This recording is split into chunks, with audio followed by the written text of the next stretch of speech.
En mi época decíamos enfermedades vergonzantes, pero hay condiciones que siguen todavía molestando, incomodando y a veces abandonando la consulta, no yendo a consultar cuando una persona, una mujer, pierde orina, cuando hace algún esfuerzo, cuando levanta las bolsas de las compras o cuando levanta a los chicos o cuando, bueno, hace algún esfuerzo y comienza a perder un chorro de orina que puede ser pequeño o un poco más grande. Para hablar de este tema de incontinencia de orina estamos ahí con la doctora Mariela Montanile, que es médica uróloga del Centro Argentino de Urología. Gracias por tenerte acá. Un placer. El otro día hablamos para la radio, para Radio 10, y me encantó lo que contaste y me parece que es un tema que tenemos que ponerlo sobre la mesa porque muchas mujeres tienen esta condición, ¿no?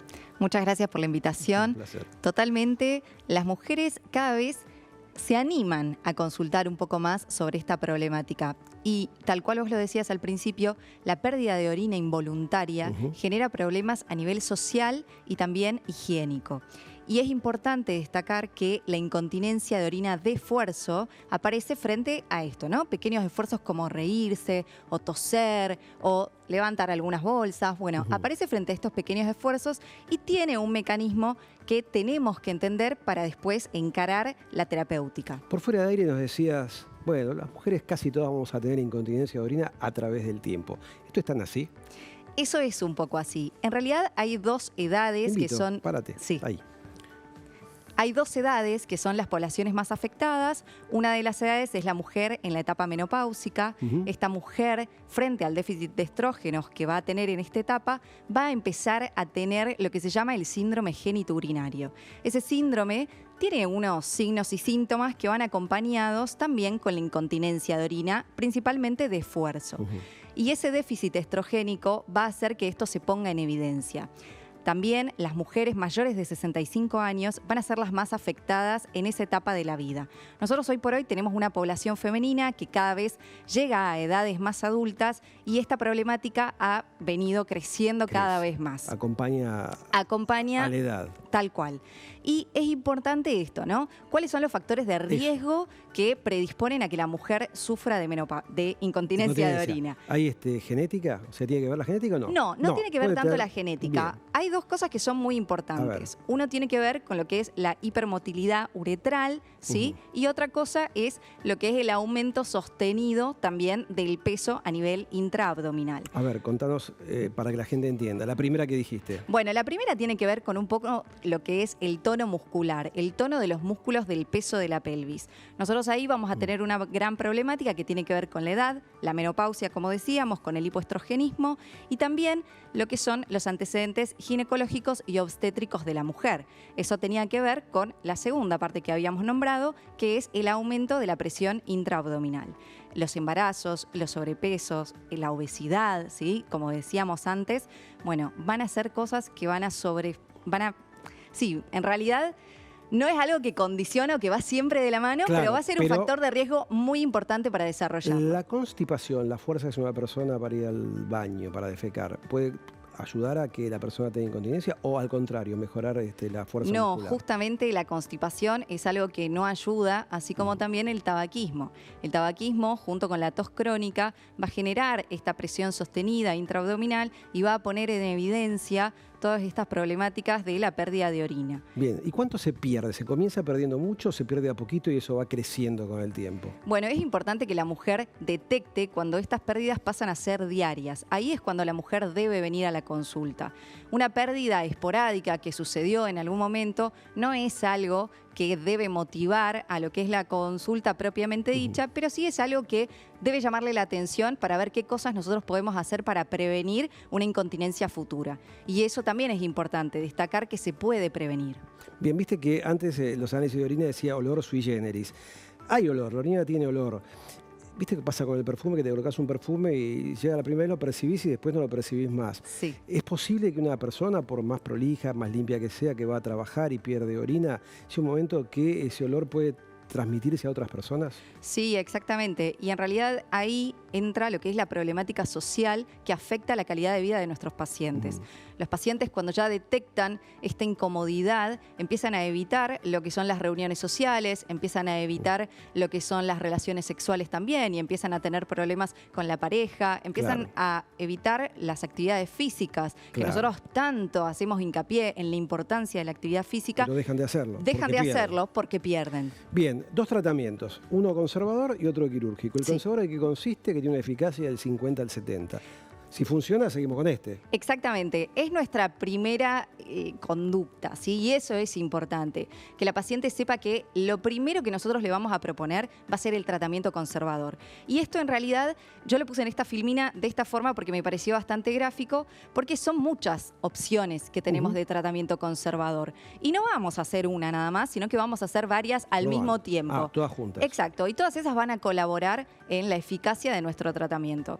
Nosotros, de aquel lado, tenemos lo que se llama el biofeedback, ¿sí? El biofeedback es colocar un sensor en la zona del periné y que mediante una imagen o un sonido la paciente detecte en qué momento está haciendo bien la contracción del músculo de la pelvis. Porque muchas veces no es tan fácil identificar cómo hacer el ejercicio correctamente como si nosotros habláramos del bíceps o del cuádriceps, Ustedes ¿no? lo Que entrenan, es más fácil. digamos. Ustedes lo entrenan. Ustedes son, digamos, personal trainer del piso perineal. Exacto. Bien. Y ahí vamos a trabajar muy en conjunto con los kinesiólogos. Es muy importante saber que esta problemática no va a ser solamente de nuestra especialidad, sino que vamos a tener que trabajar en conjunto con un equipo, en este caso con los kinesiólogos. Nosotros vamos a ayudar a lo que es el fortalecimiento de los músculos del piso de la pelvis. Bien, o sea, acá toman nota de la cantidad de líquido diaria, la cantidad. Esto es lo que nosotros hablábamos el otro día del diario miccional. Claro. Es muy importante objetivar. Yo te pregunto esto. Sí. ¿Lo hacen? Lo hacen. ¿Lo hacen? Mira vos. Lo hacen. Qué aplicado. Lo hacen. Y hay que insistir en que lo hagan. Porque es algo que ha demostrado mucha eficacia y es algo muy sencillo de hacer. Es algo que nosotros le pedimos a los pacientes que registren en 48 horas todas las ingestas que tienen y la cantidad de veces que van al baño, que hagan esa medición y que nos cuenten si tuvieron alguna pérdida o no. No funciona esto. Pasamos al tratamiento quirúrgico, que ha cambiado mucho, ¿no? En los últimos años. Ha cambiado mucho. Ha cambiado mucho en los últimos 30 años, diría, ¿no? Y tiene un éxito altísimo. Tiene un éxito altísimo. Del 85 al 90%. Contanos en qué consiste. Bueno, esto básicamente consiste en la colocación de una malla suburetral. Cuando decís malla es esto, ¿no? Una malla es la gente esto, piensa exactamente. Traje de baño. Es justamente esto. Es una malla que tiene un centímetro. Exacto, es como una hamaca. Lo que le hace es como una hamaca a la uretra. Tiene 1 centímetro, ¿no?, de espesor, y lo que va a hacer es justamente corregir lo que nosotros hablábamos antes, el defecto del cierre uretral y la hipermotilidad de la uretra. Frente a estos esfuerzos que va a realizar la paciente, evitar que esta uretra se mueva mucho, la sostiene, le hace de hamaca y de esa forma coapta acá y no pierde. Viendo ahí también, acá vemos de frente el introito vaginal. Exacto. Y acá está el agujerito donde se hace pis, la uretra. Y esto va por debajo que lo levanta. Lo levanta. Exacto. Entonces, perfecto, frente al de costado. Tal cual, frente al esfuerzo que va a hacer la paciente, no va a perder, ya que la uretra va a estar fija. Bien, ahora yo veo esto y digo, pero doctora, había que quedar con esto celeste. ¿Qué es esto? No, bueno, acá tenemos 2 vías de abordaje. Esa vía es la vía retropúbica, digamos, vamos a explicarlo de una forma así, transvaginal. Y acá nosotros también tenemos otra visión, pero básicamente lo que tienen que saber es que esta malla va a quedar, pero no es que se ve. No se ve. No se ve. Todo esto se corta a esta altura, ¿sí? Y esto va a quedar completamente dentro de lo que es la zona de la pared anterior de la vagina, es decir, entre lo que es la uretra y la pared anterior de la vagina. O sea que viendo la vagina no se ve. No la se malla ve. Está tapada por vagina, justamente. Tal cual. Viene lo que es la uretra, viene lo que es la malla y la pared anterior de la vagina. Bien, y eso es un procedimiento quirúrgico. Y la gente pensará, pero hay que cortar mucho, se hacen agujeros. ¿Cómo se hace este procedimiento? No, es un procedimiento que es ambulatorio, se hace con anestesia regional o una sedación profunda. ¿Sí? Es importante que sepan que la recuperación es muy buena y se utilizan 2 tipos de agujas de acuerdo a la vía de abordaje que vaya a utilizar el cirujano tratante. Nosotros acá, de aquel lado, tenemos lo que son las agujas para un sling transobturador, que son tipo sacacorchos, y de este lado las que son retropúbicas, que son más verticales, ¿no?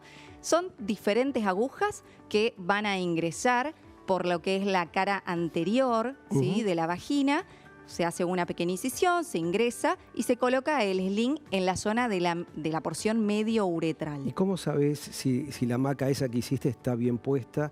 ¿Cómo lo visualizas eso? Bueno, nosotros ahí lo que hacemos es justamente dejar esa malla libre de tensión. Eso es importante, porque nosotros tenemos que garantizar que nuestra paciente después orine. Claro. Exacto, que no se quede con restos de orina dentro de la vejiga o que haga una retención posterior, sino que tenemos que corregir esto que hablábamos, la hipermotilidad uretral, que frente a pequeños esfuerzos, esa uretra quede fija y que coapten esos bordes para que la orina no se escape. Este tejido que colocas, esta malla, ¿queda puesta para siempre o se reabsorbe? ¿Hay que cambiarla? Es un tejido que es no reabsorbible, ¿sí? Es un tejido que es biocompatible, así que no va a traer lo que se llama rechazo. Es algo que no molesta. Generalmente las pacientes sienten alguna molestia la primera semana después de la colocación del sling, pero después pueden reanudar sus actividades habituales sin ningún problema. ¿Relaciones sexuales a partir de cuándo? Relaciones sexuales más o menos a partir de la segunda o tercera semana de la colocación del sling. En el acto quirúrgico, ¿vos le podés decir a la paciente tosa a ver si pierde orina o no? Generalmente nosotros elegimos realizarlo con una sedación profunda para que la paciente no escuche o no siente nada, ¿sí? Lo ideal es que la paciente esté confortable, pero nosotros después hacemos un control para ver si esa pérdida se evidencia demasiado. Bueno, se puede hacer una corrección si la paciente aún tiene esa queja, pero generalmente con las tasas de éxito tan elevadas, la calidad de vida mejora significativamente. ¿Este tipo de cirugía tiene cobertura a través de medicina prepaga, obras sociales y hospital público? ¿Se realiza esta cirugía? Se realiza esta cirugía en los hospitales públicos menos, pero en las coberturas sí. Lo más caro es justamente la malla, es esto lo que limita muchas veces el acceso,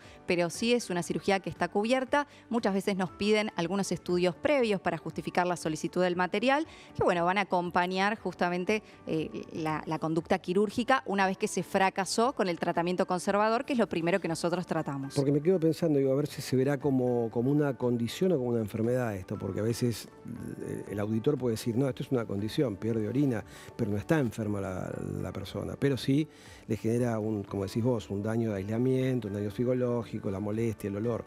O sea, tiene reconocimiento. ¿Esto es un procedimiento desde el punto de vista material, es costoso?